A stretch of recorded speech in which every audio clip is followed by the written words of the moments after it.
Hey, this is Bill Gladwell, and welcome to episode number 23 of the Hey Look at Me podcast. In this episode, I talked to Karen Mills. Karen has been a nationally touring comedian for 22 years. She's worked clubs, colleges, and theaters across the country, and can be heard daily on SiriusXM's Blue Collar Comedy, Laugh USA, iHeart Radio, and Pandora.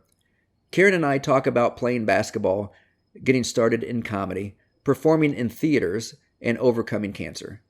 If you haven't already subscribed to the podcast, you can subscribe on iTunes and Stitcher, and when you do, leave a 5-star review. I would really appreciate it.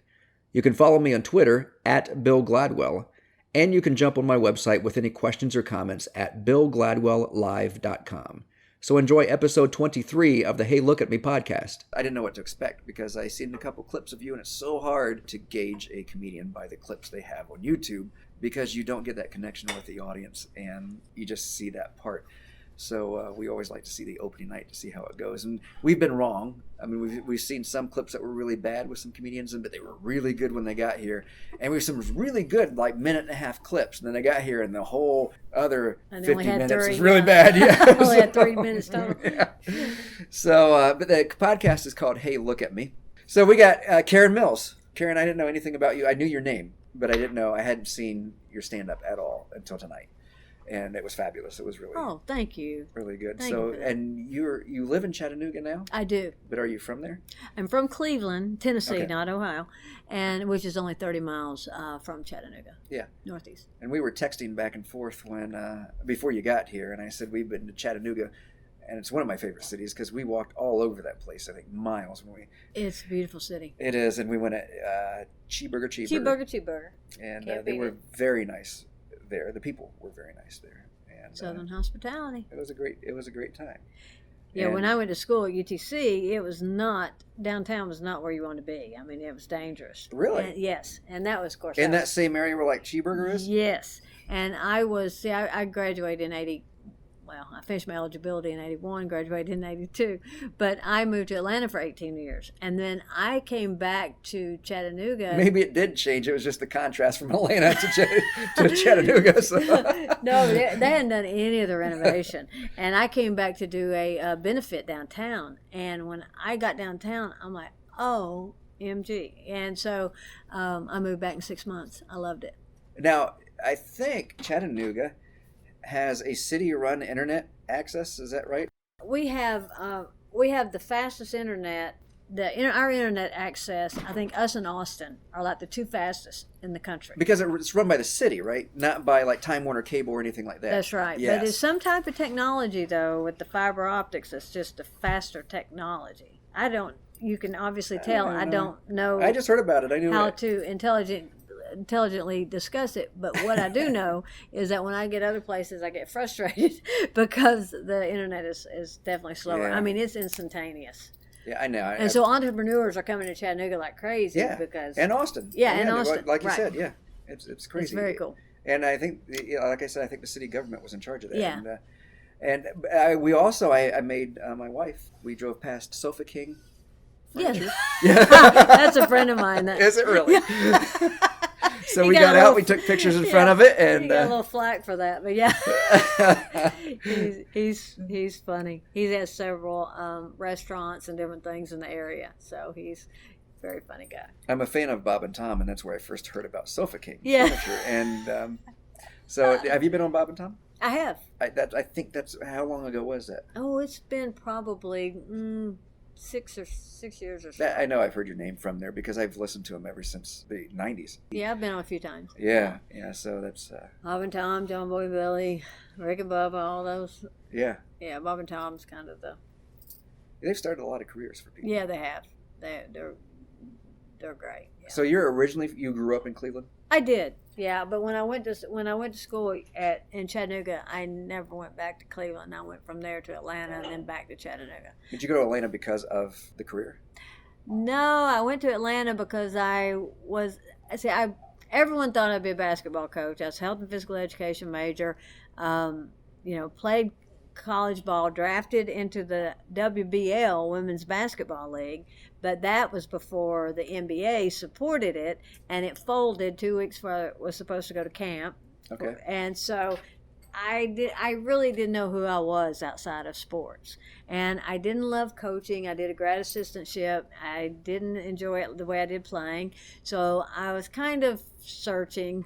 And I moved to Atlanta, ended up getting an acting class, and every time the Tonight Show would come on, I'd go, I know I could do that. And a friend of mine goes, but you're not doing it. So if you think you can do it, you need to go to open mic and get up and start trying to do it. Otherwise, you're just going to always keep going. I know I could do that. So that's what I did. And as slowly, worked out a set and got hired to open and then feature and just kept going. So comedy wasn't even a thought, even in high school or anything like that? No, but I always did things like I would always get involved in performing, like stupid stuff even in Atlanta. Like I won the citywide lip sync contest. I mean, I was always doing $5,000. It was crazy. It was a crazy time. $5,000 for the lip sync contest? Because it went through 12 weeks. And it wasn't like lip sync. It was like I did the monologue and When a Man Loves a Woman, straight out of the movie The Rose.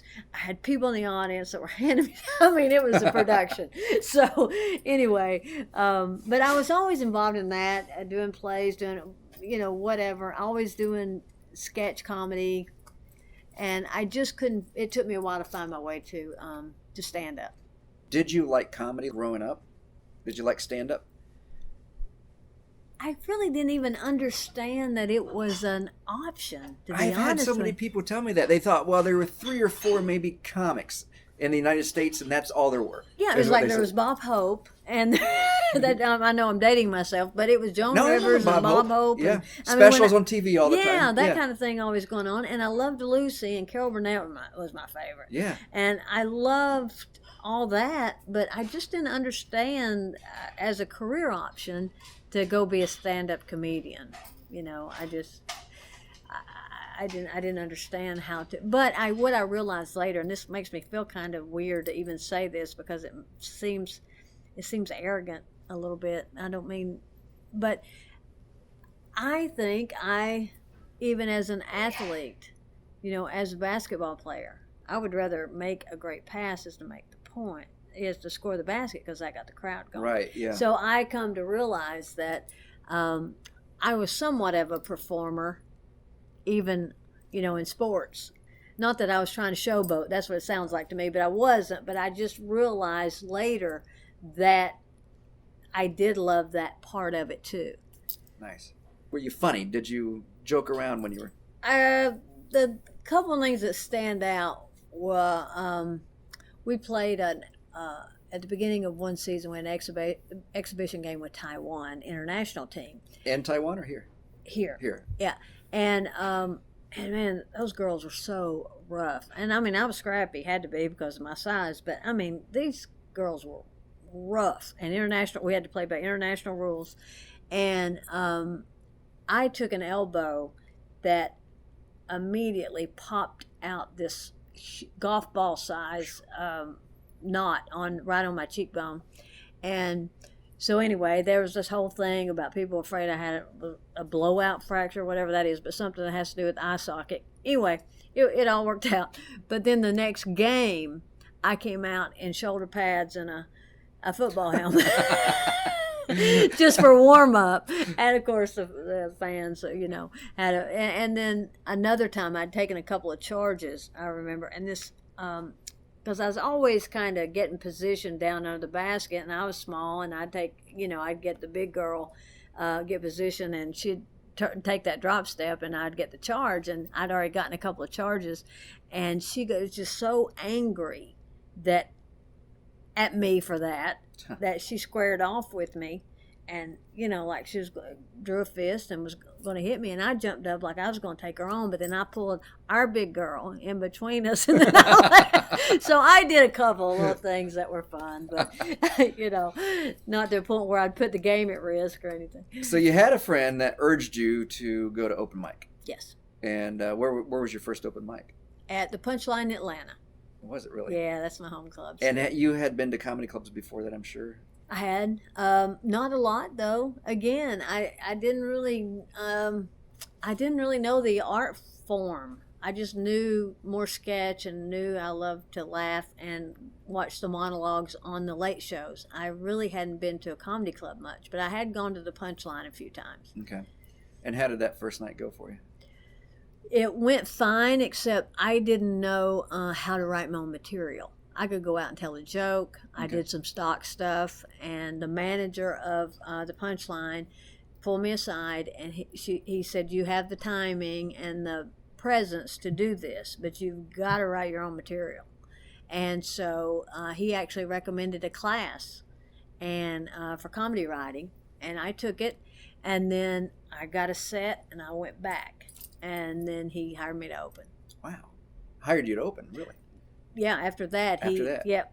Wow. He gave me an opening slot. Where do people find classes like this? Especially if they're not in like New York or LA or Chicago. Well, this was in Atlanta. Jeff Justice is he still runs the classes. He was a comic in New York, and then he got married and settled down in Atlanta, and he runs a comedy class, and I think it's about 6-8 weeks, and the final night you get on stage at the Punchline. Okay. And you do your material. And now, can you teach comedy? Me? No, just in general, can it be taught? Oh, I think you have to have a knack for it. Okay. Yeah, but you can teach. I think you can learn the craft better in terms of the structure of the jokes, the writing, and all that. But I think you really have to have the sense of humor, and you have to have the timing. I think so too. So, who were your mentors at the time coming up? People that you admired, people that you wanted to strive to be similar to? I loved still do, Brian Regan. Oh, yeah. Oh, I loved him. And who else? Who else was around then? I worked with Jon Stewart. Oh, did you really? Yeah. Now, Brian, though, doesn't he has a special coming up, right? Yeah, he does. He's Live. Getting ready to, I think it's coming up this Saturday. He is filming at Radio City Music Hall. Live, though. It's going to be broadcast for Comedy live. Central. Has anybody done that before? I don't think so. A lot of things can go wrong in a live show. Yes, it can. Everybody is watching you. And your audience. You don't know who's going to do what. Yeah. God, he's such a pro. He'll be fine. And Jon Stewart? I opened for John at the Punchline in Atlanta. Okay. Yeah. And Joan Rivers, I worked with her. And I'm trying to think who else a lot of great comics. A lot of times the people say, "Who makes you laugh?" I get that question a lot. And Kathleen Madigan. Oh, yeah. Is, to me, one of the funniest people on the planet. She's hilarious.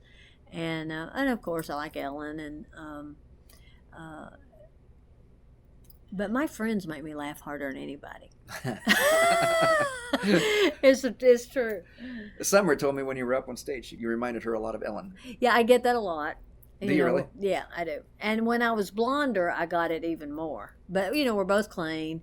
And so, and when I was blonde, people used to say it all the time. And people say, "You don't really remind me of her off stage as much as when you're on stage, your mannerisms and things." So I don't know. Before I went through the cancer thing, I was blonder. And so now my hair is crazy. I hadn't been able to grow it out enough to get much highlight because it's grows like a chia pet. It's just out. And so I have to keep it really close, even though I like it short, but still I can't even grow it out much at all. But anyway. How long ago was that? That was 2.5 years ago. Oh, so it's not too No, not too long 2013, May of 2013. Of course, my fellow comedians accuse me of doing it as a career move because I get a lot of speaking engagements now. My comedy has a message, so. Oh, comedians can be like that. Yeah. Do you do give a lot of talks and stuff? A lot. For Yeah, I did 6 commencement addresses last year. So it has gotten me to a different career path a little bit. So right. But I did just that little bit tonight, but I have a whole story, and it has a lot of comedy. So Oh, nice. Yeah. Nice. And so how long have you been doing comedy altogether now? 23 years. Oh. So you're a veteran. Yeah, I'm a veteran.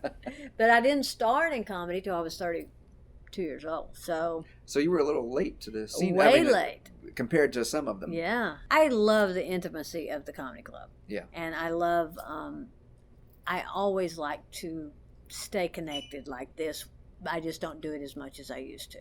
And corporate speaking, corporate comedy, then there's speaking. Yeah. It's two different things. I mean, sometimes now companies can't write off just straight comedy the way they used to. So now it's got to be a message. And so, but now, with the cancer thing, that's not hard to do. So I do both, but corporate can be stiff. I probably only do maybe 6 comedy clubs a year. Okay. But I do theaters, larger theaters. Yeah. I've toured with Southern Fried Chicks, and also am touring now also with Leanne Morgan and Trish Sir. That it's Comedy with Manners, Country Cool. So what would be an average size audience for something like that? Well, we've done as much as 1,300. Okay. But probably the average is more about 5 or 6. That's decent. Yeah. That's and nice then night. sometimes it'll be a 300-seat theater, but probably the average runs more in the 500 to 600 range. Do you like the more intimate, or do you get the same feel when you're in the theater? Theater's great too. Is it? I love the theaters too. The difference, the thing I love more about the theater is there's no check dropping. There's none of that stuff. Yeah, that's true. Yeah. If people are there and they're focused and they're ready for the show, so that's pretty awesome. I mean, a theater, somebody doesn't just last minute wander in overserved. Yes. Yes. It's people that are really there to take in the show. Yeah, and that's the difference between what I do and then the comedians we have coming in, because we don't get hecklers too much at all. I mean, very rarely at my show, but we do get more hecklers for the comedy nights sometimes. Not so much here, but I've seen it at other comedy clubs, but we have had it here. And depending on the comedian, we can about tell you if we're going to get a heckler or not. Well, even the checks tonight were not disruptive. Yeah. As it's not a lot of food either clanging or anything like that. So people were very focused. Yeah. So yeah, we have some great audiences. It's different during the summer because we get families, and it was uneasy for some of the stand-ups because we would have like 4 or 5-year-olds, maybe 12-year-olds in the audience in the front row, but they bought VIP tickets to sit up there, and they don't limit the age here. But it did put off some of the comedians. They were off their game because of that. But I warned them. But other ones were fine. They were fine with it. But I think with what you do, you would be fine with something like that. We had an 8-year-old in the audience tonight. Right. They left a little early, but I think she was just tired. I saw her nodding off over there. So I always say, it's fine as far as I'm concerned, because I'm not going to say anything to offend them. Yeah. They're just not going to understand some of it, but that's up to you. Yeah. And then As but this audience now that we have is different because in the past month and a half, it's morphed into an older crowd. So in the summer, you do have younger crowds? Yeah, it's not college kids, but it's a mixed bag in the I summertime. see. Yeah, and it would skew more towards right around 40, I guess, for the average age, which now it's around probably 55 or 60 for the average age. And but both, they're different, but they're both nice. It's a nice crowd that comes here. The corporate, you're on the road you do about 6 comedy clubs, then you do theaters. And how long are you on the road? I mean, how many shows do you think you do a year? Well, I have done like 35 weeks. Okay. That's usually that's probably about where it is. Yeah. So I'm not gone 52 weeks out of the year. No way. Yeah. No, I can't do it. How did you go from that first open mic and then opening to being who you are now? I mean, how did you get a manager? Did you get an agent? Did they find you, or did you just start calling everybody? What was the key? Well, at the time, the Punchline had 3 clubs in Atlanta. And so once I was in at the Punchline, I got to rotate to all 3 of those clubs. Okay. And then Comedy House Theater had 4 clubs. And because I was opening at the Punchline, that automatically, they automatically would book me because the Punchline had such a good reputation that if I was good enough to work for the Punchline, then that had me come open. So yeah, I made calls, but I also had good references, and that helped me out. I had other comics that I worked with at the Punchline take me with them.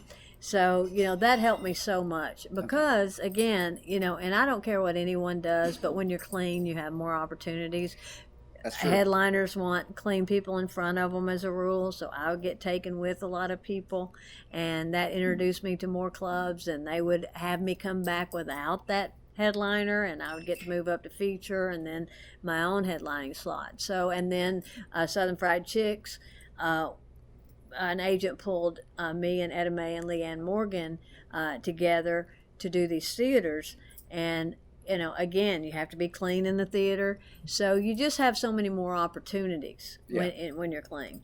I have comics that come through here, and they swear by this, that you either have to go to New York or LA eventually if you want your career to go anywhere. However, I do know some exceptions to the rule. We got like Rodney Carrington that's down in Texas, right, and he's doing very well down there. And we've got other people scattered around, and you're doing well. What do you think about that? Do the comedians coming up now have to move to LA or New York to make it? Well, here's what I think about that. When I was in Atlanta, Chris DePetta, who is Billy Gardell's manager on Mike and Molly, and he also started, he was Foxworthy's, and he was Steve Harvey's, and he was all these other comics, but they didn't stay with him. Once he took them to a certain level, and they felt like they couldn't go any further with Chris, and they would usually go to a bigger agency. But Billy stayed with him. But also Tim Wilson. Do you know Tim? Oh, yeah. Yeah. Yeah, he just passed away, too. Right. Oh, it was terrible. But anyway, he was Tim's manager as well. But Chris told me my second year in it, he said, move to LA, you'll have a show in 4 years. Didn't do it. So I don't know what that outcome would have been. But I often wonder if I should have gone and done what he told me to do. But because at that time, you could still get a sitcom. Today, forget about it. You've got to wrestle an alligator or be able to, noodle or whatever. I mean, it's crazy what gets shows now. But it's not what it used to be. But back at that time, I would have had a lot better chance. Now, as far as a good friend of mine's in New York right now, and he's from Atlanta. He was in Atlanta for several years, and he moved to New York. He just was on Conan a few months ago. Who do you want to say? Andy Samford. And actually, his mother is my friend that said, well, but, they're doing it. You better get out there and go do it. And when we used to have writing every Tuesday, me and several other comics would gather, along with Marcia, that's his mother, and we would write, and it was at her house. Well, Andy was like 12, and he contributed lines then that professional comics still use today at 12 years old. I mean, the guy is so smart. But anyway, and then that night, on that Tuesday night at open mic, we would go try the material. But that's the thing I miss most right now. I loved getting together and having that, bouncing those ideas off and having that writing session. But I still wish I could do that more. But I lost what we were talking about. Oh, so he's from Atlanta and doing great in Atlanta. But he said, I feel like I've gone as far as I can go here. Yeah. So he moved to New York. He just got management. That's going to, I think, take him now to another level. So I think it just depends on what your goals are. But I do believe, though, with the internet and podcasts and everything else, that you can do a whole lot more from anywhere than you used to could. You can. It's all about priorities. And when you have family and I love the South. And one thing that I did learn, the first time I went to New York, I was probably, it's 6-7 years into it, and I was so intimidated. I felt like, I'm going to be stupid from the South, and they're all going to think I'm an idiot, and I'm not good enough to go to New York yet. I need more work. I mean, I was just so scared. It was just fear, and I go and I hear these comics in front of me, and I'm like, not so funny. And so I got up and I did very well, and I realized then, anybody can move. Yeah. That doesn't mean anything. Your location doesn't make you funny or doesn't make you better. You may have more opportunity if you are funny. Yeah. But just because you chose to move does not mean that, or that chose to not, or didn't move doesn't mean that you're not as good as somebody else. This goes back to the motivational speaking that you do. I think it's wonderful that you are able to make people laugh. That must be incredibly fulfilling. But then having had cancer and gone through that, and being able to make people who are going through that process laugh and kind of look at their situation and go, okay, she's gone through this, she made it to the other side. That must be incredibly fulfilling. It is very rewarding. It really is. I mean, I love doing those talks because there's no more appreciative audience than a group of cancer survivors. And I spoke at the National Alliance for Ovarian Cancer in D.C. last year, and it was. It really filled me up. I got more out of it than they did, really. I mean, they're saying to me, "Thank you so much. You don't know how long it's been since I laughed. I hadn't been able to find humor in anything. You have helped me so much." I mean, there's nothing that makes you feel better than knowing you're helping someone. Yeah. I mean, it absolutely is. It's given me purpose. How was it for you at the time? Did you still find humor in it when you were going through it? I did. The second he said, well, first of all, when he said, my oncologist said, I'm 98% sure that it's cancer. And I'm like, I think you're mistaken. I mean, I really thought he was making a mistake because that's not my genetics. I mean, I'm a Mills. We eat gravy and biscuits for 50 years. We clog our arteries and have strokes. I mean, we're strokers. What are you talking about, cancer? So I was just stunned. But I immediately thought, this is going to be fine. And it was hard because chemo is the devil. In fact, I sent a letter to the head of Homeland Security and said, the next time you're interrogating a terrorist, forget waterboarding, give him a round of chemo. That bad? And then check on him about 3 days. He'll take you to his leader. So, but it was the devil. And it was so hard. It was the hardest thing I've ever done. I mean, I've played sports. I've played hurt. I thought I'd breeze right through this. It's really, really tough. But a friend of mine would, on my worst days, would put on Kelly Clarkson, What Doesn't Kill You Makes You Stronger, and we'd get up and dance in the middle of the floor, and it would always lift my spirits. And I learned that even when your body's broken, your spirit can be strong, and it made a huge difference. And I really did. I maintained a sense of humor all the way through it. I broke down one time because I couldn't get. It is when I first lost my hair, and I was going to a gathering some friends were having, and they had planned it so it would be, there was 1 week, I had it every 3 weeks, and there was 1 week when I felt good before I had to do it again. And so they had planned it so I'd feel like coming. And I couldn't get the scarf thing to work. I'd ordered that darn wig, and it looked awful. And I have a little pea head, so it was way big on me. And I put on a baseball cap, and with no hair, I looked like Ernest T. Bass. And so I just broke down, and I didn't want to go. And a friend reminded me that your spirit shines through your smile, not your hair. And I was able to let it go, and I wore my bald head loud and proud. And I laughed all the way through it, and people would say, I don't want to imply that I didn't have a hard time, but I always had humor. Right. Yeah. You probably see things on the television and hear things on the radio, which I do, and I've got you trained to do that now. But it's horrible, but you pull the funny out of it. You have to. I mean, otherwise I'd be in a deep, dark depression. I mean, you have to find the humor. It's just, and my doctor said to me, I don't care who it is. I don't care if it's your mother, get negative people out of your life so you can heal.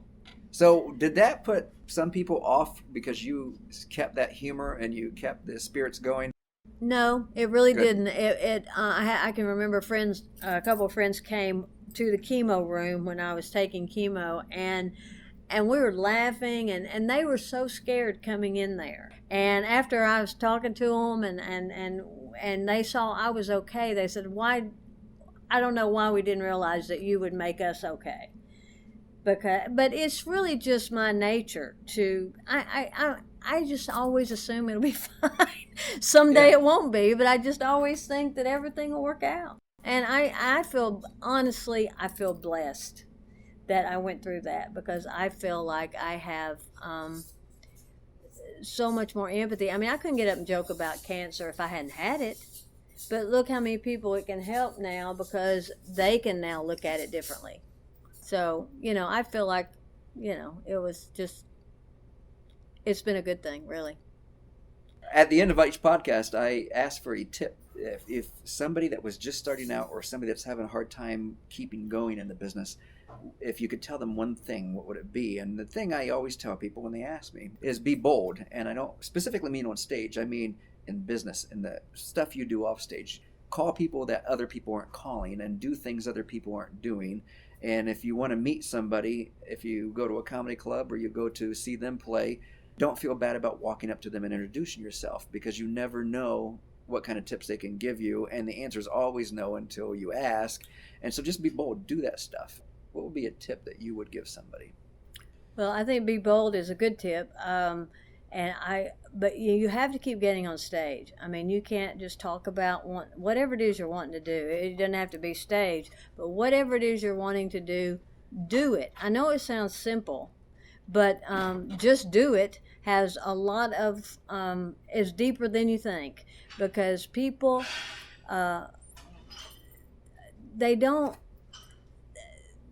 it's like I wanted to work out today, but I wanted to not work out worse. I mean, you've got to, whatever it is you want to do, you've just got to put one foot in front of the other and go do it.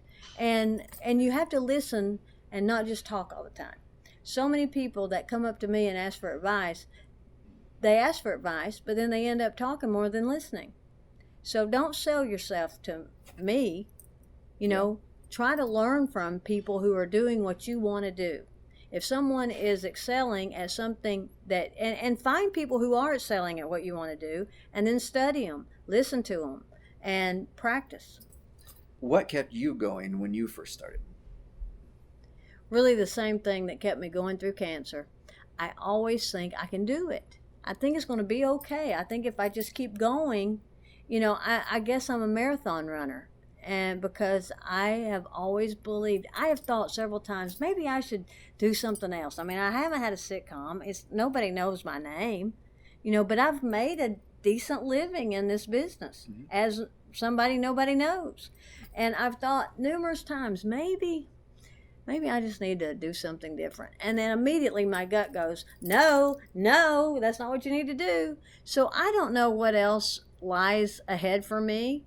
And I don't know if some of it will be speaking and inspirational stuff or whether it's just going to be straight comedy. I don't know, but I'm a firm believer in listening to your gut. And mine says stay the course. That's good advice. It was more than one tip. I feel like I went on for an hour. So if people want to get a hold of you, how do they do that? KarenMills.com. Well, that's very simple. Yes. And it's just spelled just the way it should be, right? It Karen is. Mills. No, nothing tricky. All right. Well, thank you. I'm not going to be with you the next 3 nights because I got to go away, but it was excellent tonight. Thank you. It was so a pleasure much. watching you perform, and thank you for sticking around for the podcast. Absolutely. Thank you for having me. No problem. Thanks.